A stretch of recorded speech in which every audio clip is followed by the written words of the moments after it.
Hello friends, स्वागत है आपका आपके ही YouTube channel high future study में। मैं आपको doctor Bhimrao Ambedkar university DVRU Agra के BA and BSc third year के इकोनॉमिक्स सब्जेक्ट्स के जो आने वाले क्वेश्चंस हैं उनको कराने वाला हूं। और ये एक्सपेक्टेड ही नहीं, मोस्ट एक्सपेक्टेड क्वेश्चंस हैं जो आपको अपने एग्ज़ाम्स में देखने को मिलेंगे।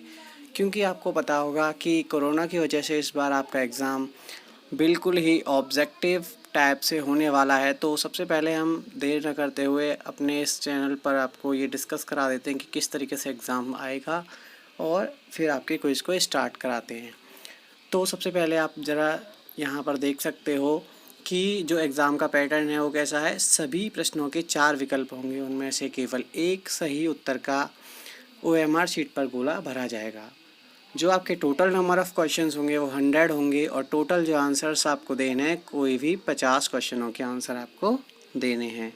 और उसके लिए जो आपको समय मिलेगा वो होगा 1 घंटा 30 मिनट, मीन्स 90 मिनट्स।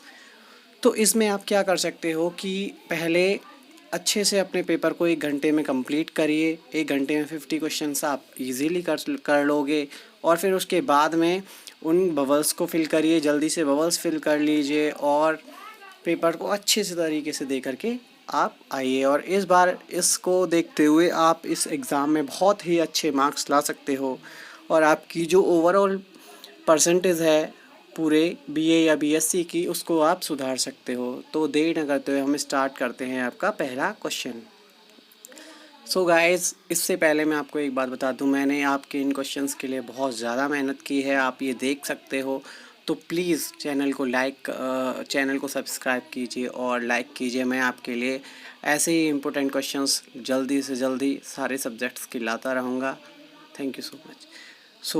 सबसे पहले ये है कि अर्थव्यवस्थाएं कितने प्रकार की होती हैं। तो आप सभी जानते होंगे अर्थव्यवस्थाएं मुख्य रूप से 3 प्रकार की होती हैं, जिनमें पहली है पूंजीवादी अर्थव्यवस्था, जिसको कैपिटलिस्टिक इकोनॉमी बोलते हैं, जिसका एग्जांपल आप USA या विकसित देश जो पश्चिमी देश हैं, जिनको वेस्टर्न कंट्रीज़ बोलते हैं, यूरोपियन वगैरह, आप उनको कह सकते हो पूंजीवादी अर्थव्यवस्था। दूसरी अर्थव्यवस्था जो होती है वो है हमारी राज्य अर्थव्यवस्था, स्टेट इकोनॉमी।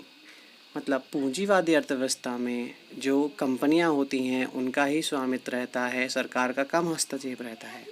जो दूसरे प्रकार की राज्य अर्थव्यवस्था है उसमें सरकार का पूरा कंट्रोल रहता है और जो भी काम होते हैं वो सरकार की देखरेख में होते हैं, सरकार का ही स्वामित्व रहता है, जिसको बोलते हैं स्टेट इकोनॉमी। एग्जाम्पल के लिए चाइना और पुराने टाइम पे जो रशिया वगैरह थे वो। तीसरी जो अर्थव्यवस्था होती है वो होती है मिक्स्ड इकोनॉमी, जिसको कहते हैं हम लोग मिश्रित अर्थव्यवस्था, जिसका उदाहरण कि हमारा इंडिया है और बहुत सारे विकसित देश भी इसके उदाहरण हम मान सकते हैं। अच्छा, हमारा जो देश था वो मिश्रित अर्थव्यवस्था से अब पूंजीवादी अर्थव्यवस्था बनने की ओर अग्रसर है, क्योंकि प्राइवेट कंपनियों को हमारे यहाँ बहुत ज़्यादा बढ़ावा दिया जा रहा है। ठीक है, तो अपने नेक्स्ट क्वेश्चन पर पहुँचते हैं कि अर्थव्यवस्था के कुल मुख्यतः कितने क्षेत्र होते हैं। तो अर्थव्यवस्था के आप जानते ही हो, मुख्य रूप से 3 क्षेत्र होते हैं। नंबर 1 प्राथमिक क्षेत्र, जिसको प्राइमरी सेक्टर कहते हैं, जिसके अंतर्गत कृषि, मत्स्य, डेयरी उद्योग और खनन वगैरह, ये सारे जो प्राइमरी सेक्टर के अंतर्गत आ जाते हैं। फिर आता है द्वितीयक सेक्टर, द्वितीयक क्षेत्र, जिसको सेकेंडरी सेक्टर कहते हैं। इसमें उद्योग, विनिर्माण और जो कंपनियां, फैक्ट्रियों में जितना भी प्रोडक्शन हो रहा है, मैन्युफैक्चरिंग हो रही है, सामान का निर्माण किया जा रहा है, ये सब द्वितीयक क्षेत्र में आ जाते हैं। फिर तृतीयक क्षेत्र जो होता है, जिसको कहते हैं हम लोग सेवा क्षेत्र, जिसके अंतर्गत सर्विसें आती हैं जिनको हम लोग छू नहीं सकते, देख नहीं सकते, केवल महसूस करते हैं। जैसे कि बैंकिंग को हम धन का आदान प्रदान होता है, लेकिन हम बैंकिंग को कोई टच नहीं कर सकते, बैंक को कोई उठा के नहीं लेकर के आ सकते। बीमा हुआ, चिकित्सा हुआ, पर्यटन हुआ, हम घूमने गए, पैसा खर्च किया, वहाँ से हमें कुछ मिला नहीं पर हमने अनुभव किया उन चीज़ों को। होटल इंडस्ट्रीज़, यातायात, परिवहन और शिक्षा में हम जाते हैं, ज्ञान लेकर के आते हैं, ज्ञान को हम छू नहीं सकते। तो ये सब चीज़ें किस में आती हैं? सर्विस सेक्टर में आती हैं। तो इसको तृतीयक सेक्टर बोलते हैं। ये क्वेश्चन आपके बिल्कुल आ सकते हैं।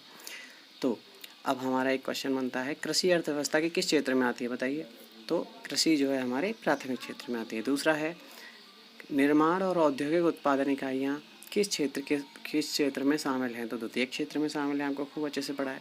फिर बैंकिंग, शिक्षा, पर्यटन आदि सेवाएं किस क्षेत्र में आती है? ये हमारे तृतीय क्षेत्र में आती हैं। फिर अच्छा, उसके बाद में अपना नेक्स्ट क्वेश्चन है, कैपिटल और कम्युनिस्ट मैनिफेस्टो पुस्तकों का लेखक कौन है? तो आपको खूब पता होगा, कार्ल मार्क्स की ये प्रसिद्ध कृतियाँ हैं।